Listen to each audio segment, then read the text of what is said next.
देख रहे हैं एकल सत्य न्यूज, एक कदम सत्य की ओर। सारण एमएलसी सचितानंद राय के एमएलसी आवास पर किया गया कर्मयोग वाटिका का उद्घाटन। वाटिका को लगाने में अहम योगदान सौरभ सरकार का है, जो कोलकाता से बुलाए गए हैं। प्रदूषण को देखते हुए ये वाटिका को शानदार पहल कह सकते हैं। एकल सत्य न्यूज के लिए पटना से नीरज कुमार की विशेष रिपोर्ट।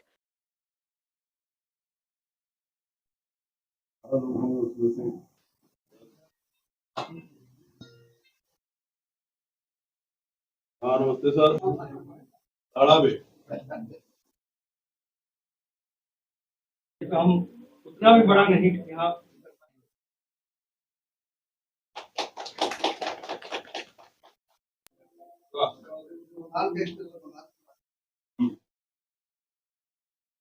नहीं, एक तो बात है कि राय साहब ये कह रहे हैं कि सारा श्रेय मुझ पे जाता है।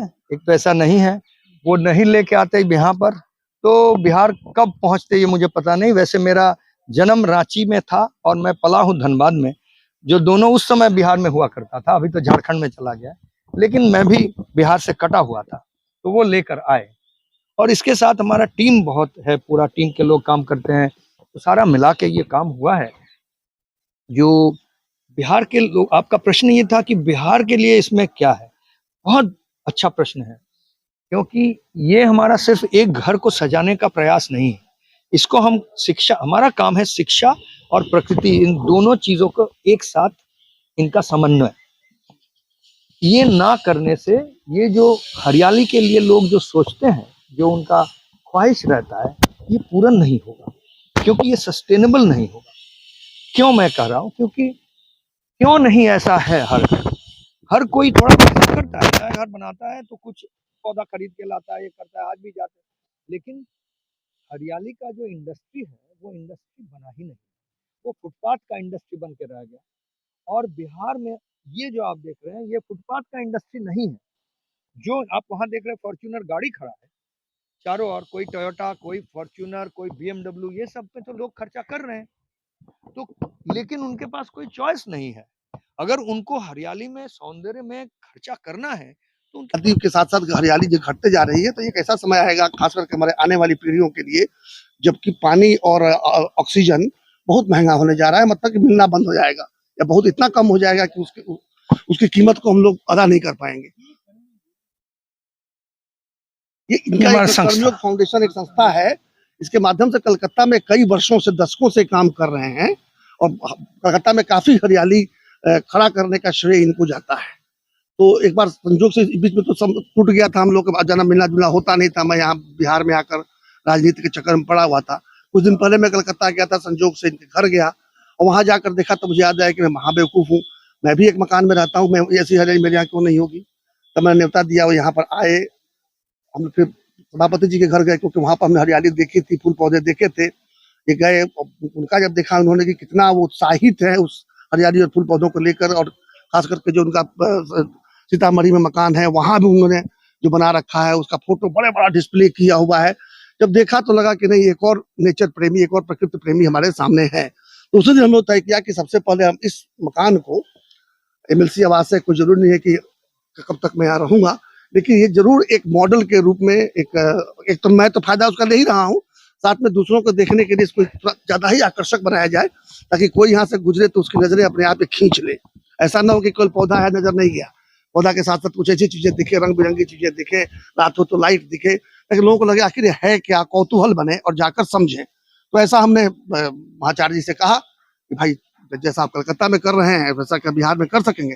बोले देखो, एक मकान करने पर तो बहुत महंगा हो जाएगा, लेकिन अगर और लोग करने लगे, क्योंकि सिर्फ लगाने की बात नहीं, इसको सस्टेन भी करना है, इसको देखना है, इसके लिए माली लगेगा, मैन पावर लगेगा। तो मान लीजिए उसको 1 घंटे का काम देंगे तो भी हमको तो उतना ही खर्चा देना पड़ेगा। अगर उसको 8 मकान दे दिए तो 8 घंटा काम भी किया और खर्चा में 8वां हिस्सा हो गया। तो इस तरह से करके हमने कहा कि चलो पहले एक बार शुरू करते हैं, इतना कॉस्ट हम बेयर करेंगे, इसको शुरू करते हैं, और धीरे धीरे इसको कैसे और सस्ता बनाया जा सके, इसका रख रखाव सस्ता बनाया जा सके, उस पर काम करेंगे। और निश्चित रूप से जैसा एक प्रेमी हमने देखा है, सभापति महोदय का आज उन्होंने उद्घाटन भी किया, जैसा उन्होंने कहा था, मुझे लग रहा है कि ये तो शुरुआत है, तो आगाज है, देखिए आगे अंदाज कैसा होता है। लेकिन इसका पूरा श्रेय हमारे मित्र, छोटे भाई और महाचार्य के रूप में जाने जाने वाले श्री सौरभ सरकार का है। इसलिए आगे की बातें समझनी होगी। नहीं, एक तो बात है कि राय साहब ये कह रहे हैं कि सारा श्रेय मुझ पे जाता है।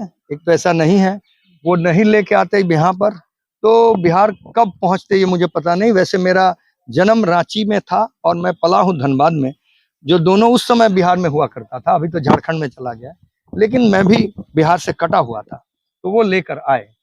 और इसके साथ हमारा टीम बहुत है, पूरा टीम के लोग काम करते हैं, तो सारा मिला के ये काम हुआ है।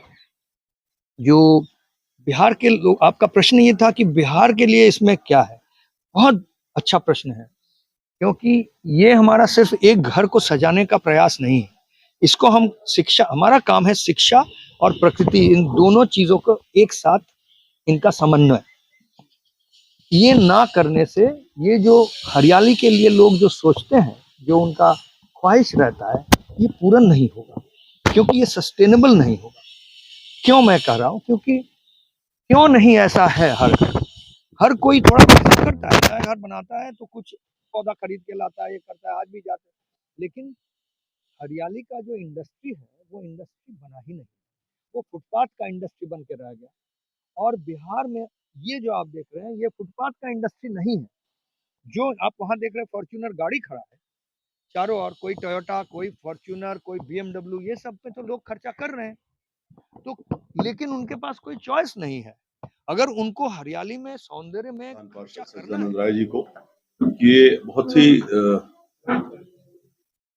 अच्छा काम हुआ है जो ये वाटिका का उद्घाटन हुआ है, कि इसमें आदमी धीरे धीरे प्रगति के नाम पर प्रकृति से दूर होता जा रहा है, और इन्होंने जो काम किया है वो फिर से प्रकृति के पास जाने का एक तरीका बताया है। और इसमें बहुत कोई ज्यादा लागत नहीं लगती, बहुत ज्यादा मेहनत नहीं लगती, लेकिन इतनी अच्छी, वो जो कहते हैं कि अंग्रेजी में, कि इतने अच्छे थॉट्स आते हैं दिमाग में जब आप इस तरह के माहौल में रहते हैं। आपको कोई बुरा वाइब्स जो है पूरे आपके दिल दिमाग में नहीं होता है। हम तो बहुत बहुत बधाई देते हैं। हम स्वयं भी बहुत प्रकृति के, हम बहुत पुजारी भी हैं, प्रकृति प्रेमी भी हैं। हमारे अपने मकान में भी हर साल बहुत ज्यादा फूल पौधे लगते हैं, और हमारे यहाँ भी आएंगे तो आप हजारों पेड़ देखेंगे, लोग आए हुए हैं। तो मैं तो कहूंगा कि ये सरकार को इसको अडॉप्ट करना चाहिए, ये पूरे पॉलिसी को, पूरे जितने मकाने हैं, सरकारी मकान, उसमें ये लगाए, ताकि ये एक प्रेरणादायक काम बने आम जनता को भी। क्योंकि आम हर एक नेता के पास, हर एक विधायक के पास सैकड़ों लोग रोज आते हैं मिलने के लिए, अपने अपने काम के लिए, तो वो लोग देखेंगे इसको, तो ये कोई बहुत महंगी चीज नहीं है, आप इसको छोटे रूप में भी कर सकते हैं। और सरकार अगर इसको, अगर माननीय विधायक लोगों को भी मेरा अपील है कि वो लोग भी अपने सब अपना लगाइए। कोई, मैंने कहा आपको बहुत महंगी चीज है, नहीं मकान है उतना ही में लगाएं, तो एक नेचर से जो लगाव है ये अत्यावश्यक है भविष्य